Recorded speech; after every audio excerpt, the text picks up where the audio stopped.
Yes sir, welcome after the break. चलिए एक revision करते हैं शॉर्ट सा, ब्रेक से पहले हमने क्या क्या किया, हाँ या ना, राइट। चलो ब्रेक से पहले हमने क्या किया, हम आ जाए सबसे पहले रिवाइज किया। रिवाइज करने के बाद हमने देखा कि भैया 1961 का लॉ हम आज भी पढ़ रहे हैं। क्या रीजन है? बजट। बजट कौन से एक्ट से प्रिपेयर होता है? Fiscal responsibility and budget management act. Budget कितने प्रकार के होते हैं? दो, पहला इंटरिम बजट, दूसरा फाइनल बजट। यहीं पढ़ के जाओ, मेरा सब्जेक्ट घर पे पढ़ने का नहीं, दो दो तीन तीन रिवीजन इधर ही कर लेने का। हाँ जी, तो इंटरिम बजट किस साल में आता है? जिस साल क्या हुआ वो बेटा, इलेक्शन। फाइनल बजट किस साल आता है? हर साल। यस और नो? आईडीटी के अमेंडमेंट जो आते हैं वो कब से अप्लाई करते हैं? उसी रात से। डीटी के अमेंडमेंट कब अप्लाई करते हैं? First day of next year, क्योंकि पूरा इनकम टैक्स किस ईयर की लैंग्वेज में लिखा है? आने वाले। करंट ईयर की इनकम पे टैक्स आप कब देंगे? अगले साल, इसीलिए आने वाले साल के इसमें लिखा हुआ है, हाँ या ना? यस। फिर यहां से हम आगे बढ़े, हमने चौथा वर्ड को उठाया, इनकम। हमने कौन से वर्ड को उठाया मालिक? इनकम। तो भैया इनकम मींस रिसीट, पर हर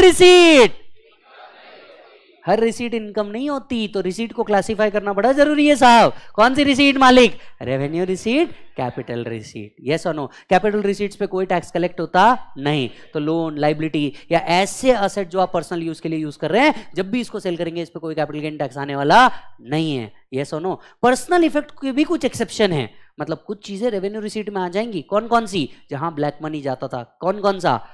jewellery, archaeological collection, drawing, painting, sculptures, any work of art, immovable property. Yes और नो? तो इनको हम पर्सनल इफेक्ट्स कभी नहीं मानते और इनके ऊपर फिर टैक्स आता है। यस और नो? एक एग्जांपल था, हमारा सोने का दांत हमने सेल किया, राइट। अब बताओ क्या होगा, रेवेन्यू रिसीट या कैपिटल रिसीट? रेवेन्यू रिसीट, क्योंकि क्या आ गया वहां पे? गोल्ड। तो घड़ी, गोल्ड, ऐसा कुछ भी आ गया, आपको कौन सी रिसीट में लेके जाना है मालिक? Revenue receipt. यस और नो? राइट। चलिए सर, तो ये था आपका revenue receipt and capital receipt. तो सर हमने क्या ये इनकम की डेफिनेशन को याद रखना है या नहीं रखना है? बिल्कुल नहीं रखना है। आपको कोई भी इनकम आई उसको दो ही बेसिस पे क्लासिफाई करना है, कैपिटल रिसीट और रेवेन्यू रिसीट। बताइए, income tax has to do anything with legal और illegal? No, income tax has nothing to do with legal और इलीगल। हमारे को कोई फर्क नहीं पड़ता, दोनों इनकम टैक्सेबल है। जजमेंट का नाम क्या था बेटा? टी.ए. कुरैशी जजमेंट। यस और नो? हाँ या ना? चलिए आइए, वाह बेटे वाह, आ जाओ बेटा। अब हमने एक और वर्ड पढ़ा, कौन सा वर्ड बेटा? इनकम, है ना। Over the period of the lectures हम लोग बहुत सारी इनकम पे बात करेंगे और इसकी टैक्सेबिलिटी और नॉन टैक्सेबिलिटी को जानेंगे। यस और नो? अभी पूरा खत्म नहीं हुआ, ऐसे बहुत सी इनकम है जिसके बारे में हमें और भी डिस्कस करना होगा, हम जानेंगे। हालांकि आपके पास अगर कोई सवाल है तो जरूर पूछिएगा, राइट। चलो आते हैं नेक्स्ट पॉइंट पे। इनकम टैक्स जो है, इसमें हमने एक और वर्ड मिला यहाँ पे, डिडक्शन, एग्जम्पशन। आपको तो पता है मैं एवरेज बच्चा हूँ और मेरे को तो जीरो से पढ़ना है, मैं तो पहली बार पढ़ रहा हूँ इनकम टैक्स। क्या डिडक्शन और एग्जम्पशन क्या होता है ये भी तो समझना जरूरी है, बोलो हाँ।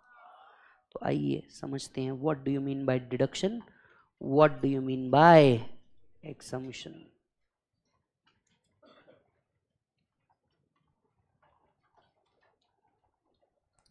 What do you mean by deduction, what do you mean by exemption. Sir ये डिडक्शन और एग्जम्पशन क्या होते हैं? तो हम इनकम में गए, इनकम से और दो नए वर्ड मिल गए और हम उसको ढूंढने निकल गए, क्या होता है? देखो चालू किधर करते और एंड किधर करते। यस और नो? डिडक्शन और एग्जम्पशन क्या होता है? देखिए, जो रेवेन्यू रिसीट्स होती है ये टैक्सेबल होनी चाहिए, पर भारत सरकार चाहती है कि कुछ चीजों पे आपसे टैक्स ना कलेक्ट किया जाए। मतलब गवर्नमेंट का बिल्कुल इंटेंशन नहीं है कि उन चीजों पे आपसे क्या कलेक्ट कर लिया जाए? Tax. Are you getting the point? And that is the reason bro, आपकी कुछ इनकम को एग्जम्प्ट कर दिया जाता है। जब हम कहते हैं कोई पर्टिकुलर इनकम एग्जम्प्ट है, इसका मतलब होता है सरकार उस पर टैक्स नहीं लेना चाहती। And there is a long list of income, there is a long list of income जिस इनकम पे सरकार आपसे टैक्स नहीं लेना चाहती। फॉर एग्जाम्पल, एग्रीकल्चरल एक्टिविटी से आने वाला income exempt under section 10। Yes और नो? राइट। तो ऐसी बहुत सारी एक्टिविटी है। जैसे मान लीजिए अगर कोई व्यक्ति है जो आर्म्ड फोर्सेस में था, इनकी डेथ हो जाती है और इसके बाद इनके घर वालों को फैमिली पेंशन दिया जाता है। आप बताइए ये टैक्सेबल होना चाहिए? तो मान लीजिए 26/11 में हमारे देश के जो जवान शहीद हुए, इनके घर वालों को कॉम्पनसेशन दिया गया, क्या ये टैक्सेबल होना चाहिए? नहीं। तो ऐसी बहुत सारी लिस्ट है जिसमें एजुकेशन स्कॉलरशिप भी एक आता है। एजुकेशन स्कॉलरशिप याद है हमारा example, education scholarship is a revenue receipt, पर क्या ये टैक्सेबल है क्या? आंसर इज नो, क्योंकि उस बच्चे को प्रमोशन के लिए दी जाती है। अभी आप जैसे ही इंटर क्लियर करेंगे आप आर्टिकलशिप में जाएंगे, आर्टिकलशिप में आपको क्या दिया जाएगा? स्टाइपन। क्या ये स्टाइपन इनकम मानी जाएगी? चलो पहले डिस्कस करते हैं। Stipend is it a revenue receipt और कैपिटल रिसीट? है ना, revenue receipt. It should be chargeable to tax, लेकिन स्टाइपन को क्या रखा गया है? इनकम से बाहर रखा गया है, एग्जम्पशन दिया गया है। Are you getting the point? Exemption दिया गया है। तो स्टाइपन जो आप अर्न करेंगे ना, इसको एग्जम्प्ट किया गया है, तो it is a revenue receipt but exempt. It is a revenue receipt but exempt. समझ में आ रही बात? So what is exemption? Exemptions are all those income on which income tax don't want to collect the tax and all these income are enlisted under section 10। तो कुछ 49 items है जो exempt करके रखे इनकम टैक्स ने कि भैया इन income पे हमको क्या नहीं चाहिए? टैक्स नहीं चाहिए। जैसे मान लीजिए अगर किसी व्यक्ति को परमवीर अवार्ड, महावीर अवार्ड, वीरता अवार्ड मिला है सेना में शौर्य के लिए, तो इनके घर वाले, ये जब भी गुजरेंगे इनके घर वालों को फैमिली पेंशन मिलता है, इनकी फैमिली पेंशन टैक्सेबल नहीं है।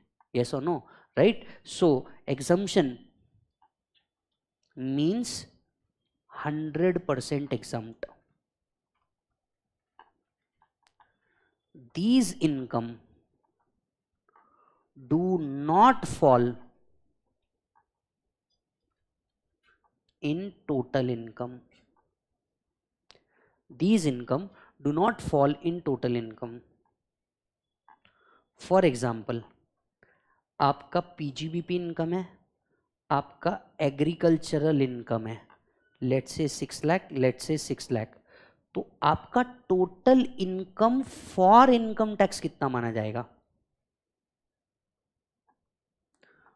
आपका total income for income tax 6 lakh ही माना जाएगा।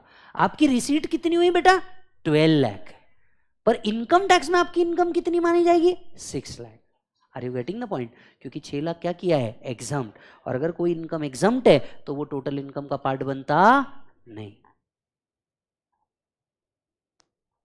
ऑल सच इनकम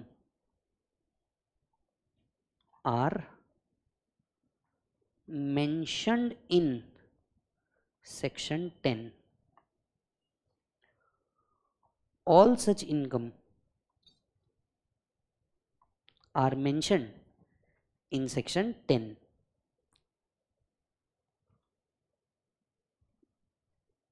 एग्जामिशन समझ में आया? अच्छा ये देखिए, ये जितने वर्ड आप पढ़ रहे हैं ना बेटा, ये सब पे आपको एक चैप्टर है पूरा। ये देखो, ये आपकी बुक का इंडेक्स है, चैप्टर दिख रहा है एग्जामिशन। एक और चैप्टर दिखेगा आपको, समझ में आया? तो इनमें कौन कौन सी एग्जाम है, ये आपको पूरे सिलेबस का पार्ट है कि क्या क्या है। ये पूरा चैप्टर है आपको जो आप पढ़ रहे हो, पर उन चैप्टर्स को पढ़ने से पहले आपको पूरे वर्ड्स पढ़ने हैं। समझ में आया? ताकि जब वो चैप्टर में जाओ आपको एक एक ईच पता रहे कि हाँ ये है तो हम ये पढ़ रहे हैं। दूसरा कंसेप्ट आता है बेटा क्या? डिडक्शन। डिडक्शन का मतलब क्या होता है बेटा? Partial exemption. डिडक्शन का मतलब क्या होता है बेटा? Partial exemption. If conditions are satisfied,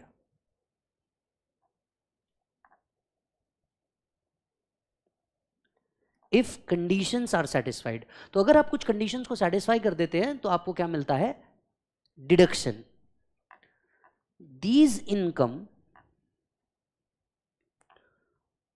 form part of total income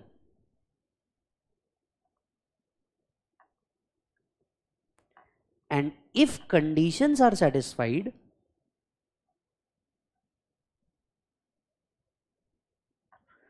deduction is allowed. If conditions are satisfied, deduction is allowed. For example, PGBP income 5 lakh, LIC premium paid 10,000,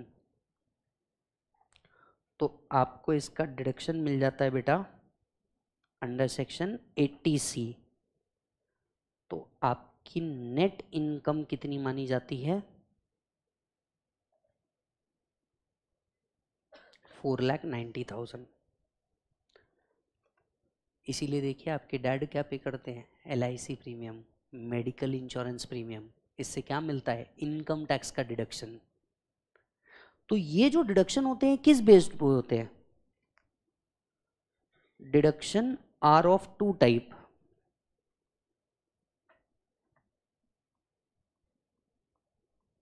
Income based deduction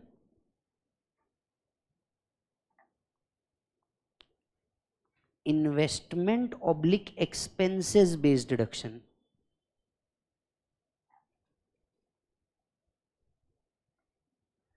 Income based deduction, investment oblique expenses based deduction.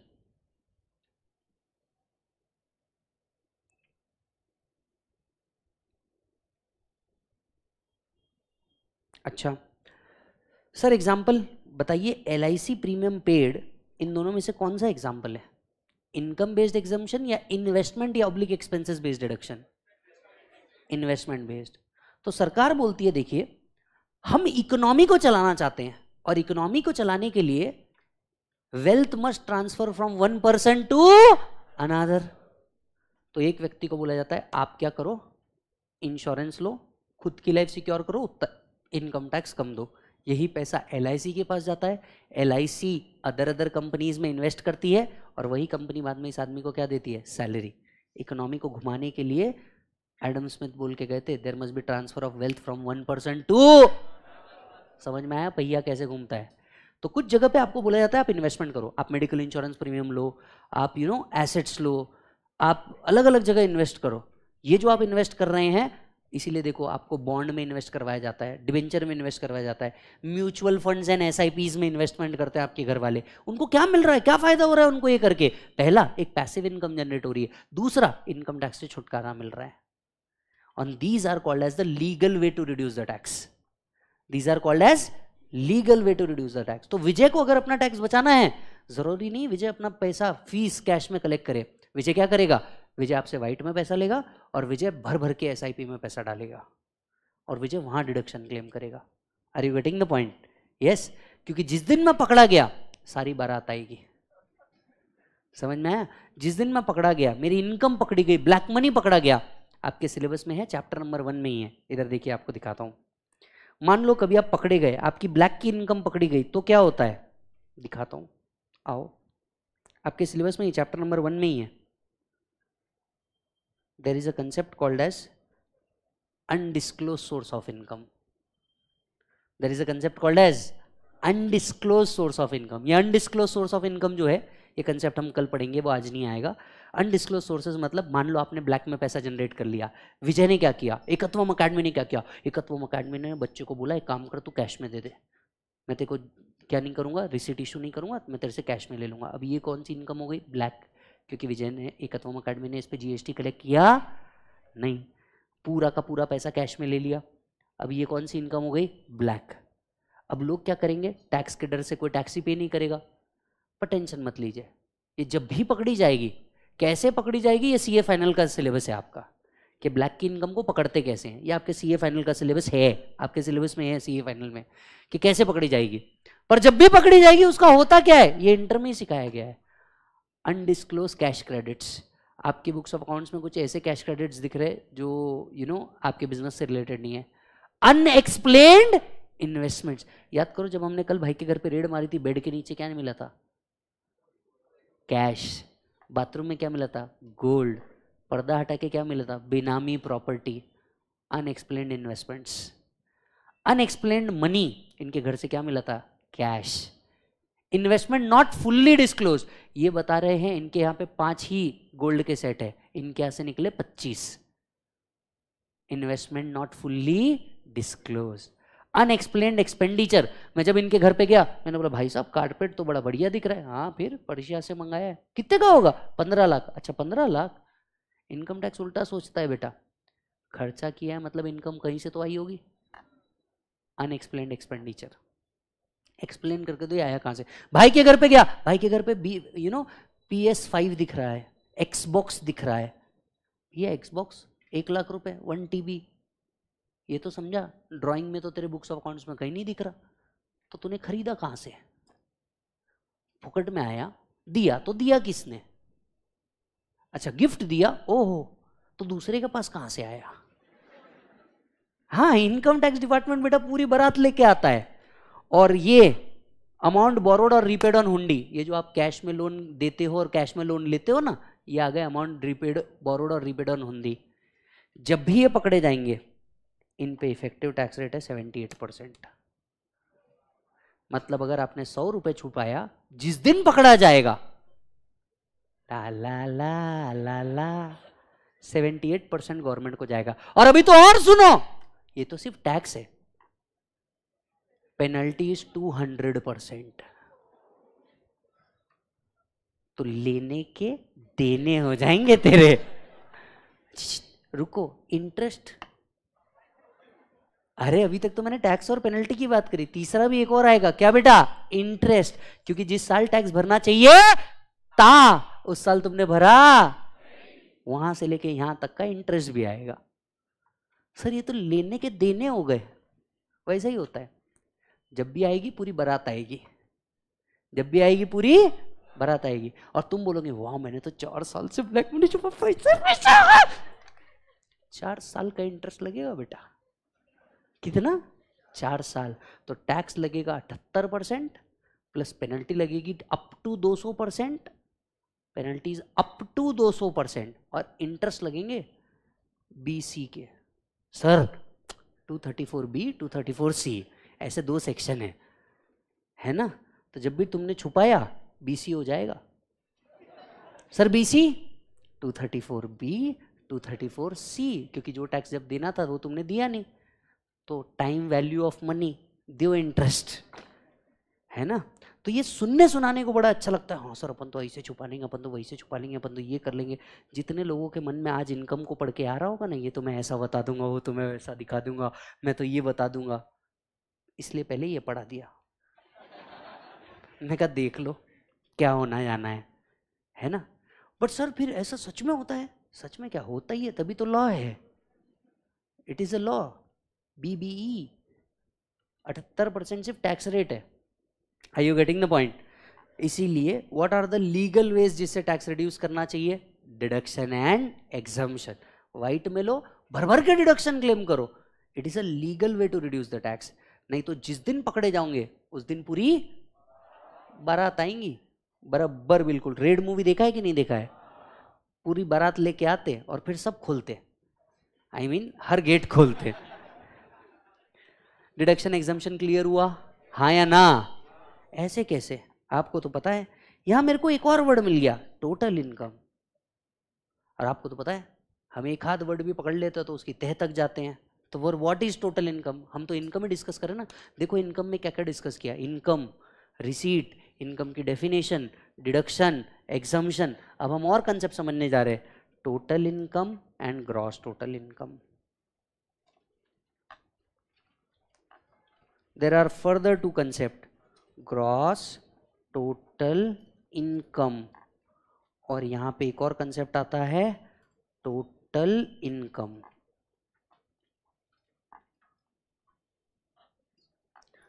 Gross total income का definition section 80B में लिखा है, जबकि total income section 2 subsection 45 में लिखा है।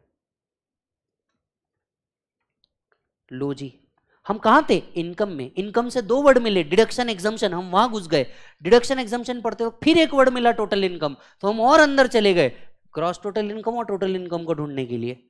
सी 50 marks of tax, gross total income, total income. चलिए आज 2 समस्या का निवारण कर देता हूं। सर क्या सेक्शन नंबर कोट करना जरूरी है क्या इनकम टैक्स में? नहीं।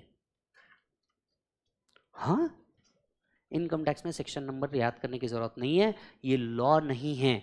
यहाँ पे इतने सारे सेक्शन हैं कि यहाँ पे कभी आपसे एक्सपेक्ट नहीं किया जाता। मैंने बहुत सारे पेपर को चेक करके देखा है, खुद इंस्टीट्यूट भी कहीं नहीं रहता कि भैया सेक्शन कोट करना मैंडेटरी है। तो बिल्कुल मैंडेटरी नहीं है, फुटाइल एक्टिविटी है, यहाँ ये करना मत। याद हो जाएंगे ये मेरी जिम्मेदारी, आपको याद हो जाएंगे ये मेरी जिम्मेदारी, पर आपको लर्न करने की जरूरत नहीं, कोट करने की जरूरत नहीं। ये हो गया पहला बात, यस और नो। दूसरा, सर क्या हर डेफिनेशन को लर्न करना है? नहीं, जितनी बोलूंगा उतनी डेफिनेशन को लर्न करना, उससे आगे कोई जरूरत नहीं है। ठीक है मालिक? Gross total income. अब ये ग्रॉस टोटल इनकम क्या होता है बेटा? चलो याद करो, हेड्स ऑफ इनकम कितने थे? कौन कौन से? Salary, HP, PGBP, capital gain, other sources. Come on once again, salary, HP, PGBP, cap gains, other sources. इन पांचों हेड ऑफ इनकम को मिलाओ, इसमें क्लबिंग और सेट ऑफ कर दो। अब ये क्लबिंग और सेट ऑफ क्या होता है? क्लबिंग, आम जिंदगी, किसी क्लब में जाना, आम जिंदगी किसी क्लब में जाना, वहां पे मौजो मस्ती करना, चरणामृत या ऐसे कोई बॉर्नवीटा एटसेट्रा पीना, बराबर है ना, ऐसा कुछ पीना और पोर्श लेके बाहर आ जाना, बराबर है ना, आम जिंदगी। मेंटोस जिंदगी। आपकी लाइफ में क्लबिंग का एक ही मतलब है, अगर मान लीजिए विजय ने अपनी इनकम किसी और को डाइवर्ट की है, एओ उसकी इनकम मेरे अंदर में फिर से क्लब कर देगा। तो क्लबिंग का मतलब जो विजय इनकम कहीं छुपाने की कोशिश की है, जिस दिन एओ को पता चल गई वो इनकम विजय के हाथ में क्लब कर देगा। The concept is called as clubbing of income of other person to one who belongs. Sir example बताओ, एग्जाम्पल अज्यूम कीजिए विजय ने क्या किया, विजय के नाम का प्रॉपर्टी है, लेट्स से विजय का सामने एक फ्लैट है 2 BHK, अज्यूम कीजिए, ठीक है, प्रेस्टीज के सामने विजय का एक फ्लैट है 2 BHK, ठीक है, विजय ने उसको रेंट पे दिया, प्रॉपर्टी रजिस्टर किसके नाम से है? विजय। विजय ने कहा कि यार बेटा विजय, अगर तूने रेंट खुद के इस पे रख लिया मतलब टैक्स तेरा आएगा 30%। विजय ने शादी भी की है, क्यों ना पल्लवी के अकाउंट में डाल दे, पल्लवी चल रही है 10% के टैक्स स्लैब पे, इफेक्टिव टैक्स सेविंग 20%, पैसा भी वाइट हो जाएगा, टैक्स भी रिड्यूस हो जाएगा। तो मैंने किराएदार को कहा, हे किराएदार, मेरे अकाउंट में नहीं पल्लवी के अकाउंट में पैसा डाल। ऐसा हम करते रहे। एक दिन असेसमेंट खुला, एओ को समझ में आया प्रॉपर्टी रजिस्टर किसके नाम से थी? विजय। इनकम किसके हाथ में जा रही? जानी किसके हाथ में चाहिए थी? टैक्स किसको लगना चाहिए? जितनी इनकम पल्लवी के अकाउंट में गई है, एओ वो नहीं मांगेगा, उतनी इनकम को पकड़ेगा, विजय की इनकम में ऐड कर देगा, खत्म। अब विजय इस पे टैक्स भरेगा, प्लस इंटरेस्ट प्लस पेनल्टी। तो ये जो कहीं और से निकाल के कहीं और डाला, the concept is called as clubbing. आम जिंदगी का क्लबिंग, इधर का क्लबिंग, समझ में आया क्लबिंग क्या होता है? तो तुमने कितनी भी कोशिश की, होता नहीं, एओ क्या कर देगा? क्लब। समझ आ रहा है बात? तो ऐसे अब आप सोच के देखिए, आपका बैंक अकाउंट क्यों है? आप तो इनकम भी नहीं कमा रहे। आप अपने घर वालों को बड़ा समझदार समझते हैं ना, बड़े एथिकल समझते हैं ना। Why you have a bank account? आपके पास तो कोई इनकम भी नहीं है। फिर पैसा आता है, आपके डैड पता है आपको फोन करते हैं, बेटा देख वाला उतना पैसा आया क्या अकाउंट में? हाँ हाँ आ गया। जिस दिन ये पकड़ा जाएगा, एओ क्या करेगा? क्लब ही। समझ आ रहा है?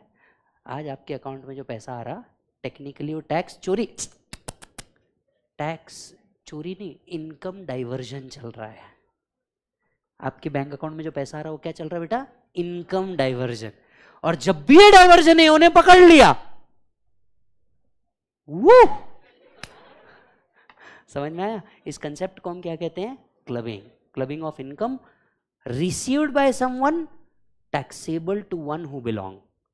अब दूसरा होता है सेट ऑफ, है ना। हर एक की जिंदगी में खुशी हो ये जरूरी तो नहीं, और हर ट्रांजैक्शन पे प्रॉफिट हो ये जरूरी तो नहीं। तो आपको जो लॉसेस हुए हैं, इस लॉसेस को आपकी टैक्सेबल इनकम से सेट ऑफ करने मिलता है। फॉर एग्जांपल, मान लीजिए मुझे बहुत बड़ा शौक चढ़ा ट्रेडर्स के स्क्रीनशॉट्स को देख के कि भाई तेरा एफ&ओ करेगा, एफ&ओ में हो गया मेरे को लॉस, एफ&ओ में मेरे को क्या हो गया? लॉस। मुझे लगा था 23 जुलाई को निर्मला दीदी आम आदमी के लिए बहुत कुछ लाएगी, भाई ने ले लिए कॉल ऑप्शन और मेरे लाइफ को उसने पुट कर दिया। अब ये जो लॉस हुआ है, ये लॉस का क्या? एज अ टैक्स पेयर मैं बोलूंगा ना, भाई मेरी क्लासेस की इनकम को इससे क्या करो? Set of. My net income should be taxable, and income means negative income also. Income means negative income also. अगर आप मेरा प्रॉफिट टैक्स कर रहे हैं तो मेरे लॉसेस को भी सेट ऑफ तो आप ही करेंगे ना सर। तो ये इसको हम कहते हैं सेट ऑफ। तो what is gross total income? Gross total income means income of all 5 heads. Income of all 5 heads plus clubbing minus set off of losses.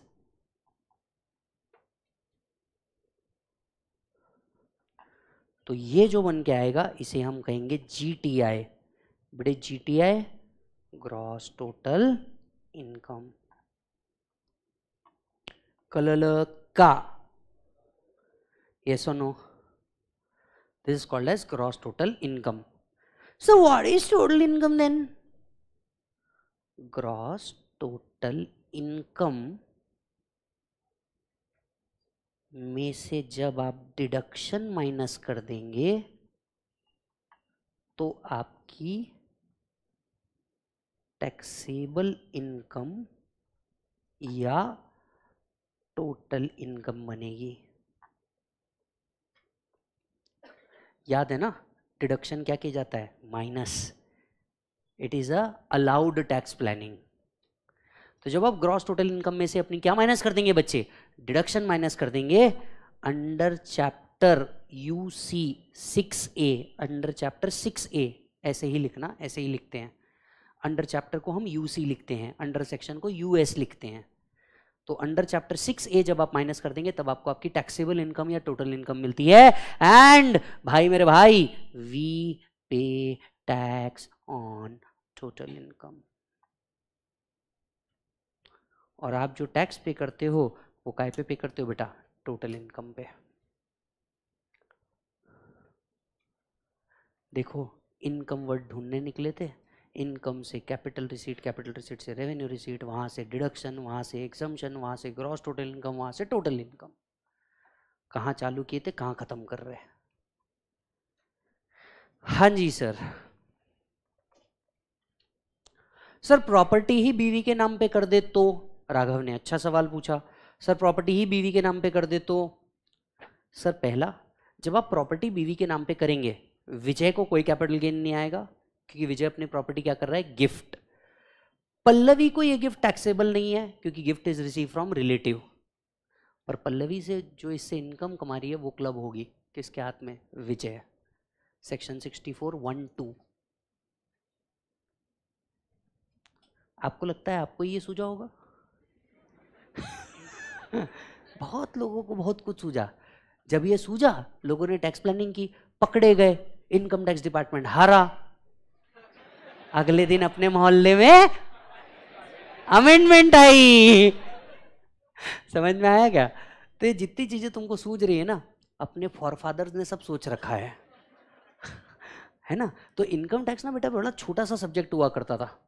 वो लॉ लाते, तुम तोड़ देते, फिर वो लॉ लाते, फिर तुम तोड़ते, फिर वो लॉ लाते, फिर तुम तोड़ देते. इस चक्कर में लॉ बड़ा हो गया.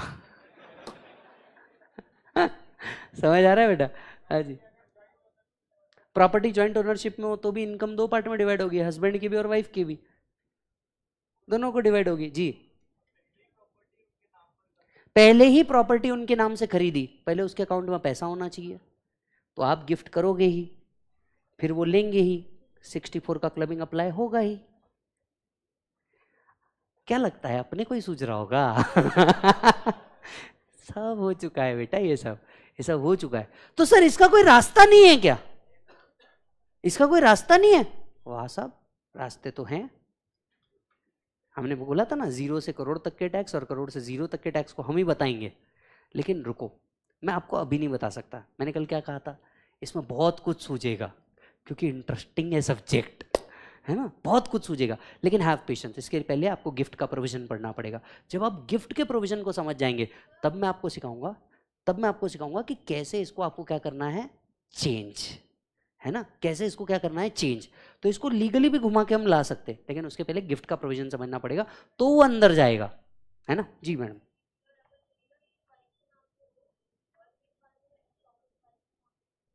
चलेगा, बिजनेस वाइफ के नाम पे हो, प्रॉपर्टी भी वाइफ के नाम पे हो, बिल्कुल चलेगा. लेकिन जब हस्बैंड वाइफ को पैसा देगा बिजनेस स्टार्ट करने के लिए, जो प्रॉफिट आएगा वो प्रोपोर्शनेटली टैक्स होता है. क्लबिंग सेक्शन 64 126 है मतलब ऐसा नहीं है ना। और ये सब प्रोविजन है, आपको देखो दिखाता हूँ, सब है आपके नोट में। ये इसी चैप्टर के अंदर है कि नहीं, आई गेस। अच्छा अब देखो ये इधर है क्या, ये है आपका डीटी का चार्ट्स। ये देखिए मैं आपको बता रहा हूँ, कल ही मैं आपको बताने वाला था। आज हम खैर यहीं रुकेंगे, कंसेप्ट हमारा इनकम का क्या होता है, और आज हम इधर ही रुकेंगे। कल से लेके आज तक हमने कितना पढ़ा, 4 वर्ड, इनकम टैक्स एक्ट 1961। पर ये 4 में एटलीस्ट आपके 5 पेज भर गए होंगे। 10 तक के पहुंच गए तुम? इतना ही लिखना है, ऐसे लिखना है। अच्छा अब ध्यान से सुनिए, जैसे कि मैंने कहा था आपको ऑडियो रिविजन्स भी आते हैं इसके अंदर में, ठीक है। अब ये देखो डीटी के चार्ट्स है, पूरा चैप्टर नंबर 1 जो मॉड्यूल में 100 पेज में है, मेरे नोट्स में 30 पेज में है, चार्ट में सिर्फ 3 पेज में है। और हर जगह जहां भी कुछ इंपॉर्टेंट है वहां पे मैंने क्लियर कट कैरिकेचर डाल के लिख रखा है इंपॉर्टेंट है।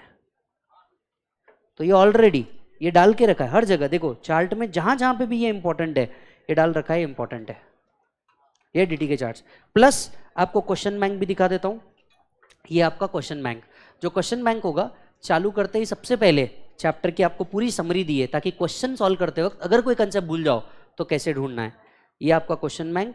और इसके बाद पूरी समरी खत्म होने के बाद ये देखो इस तरह से आपका क्वेश्चन एंड आंसर दिया है।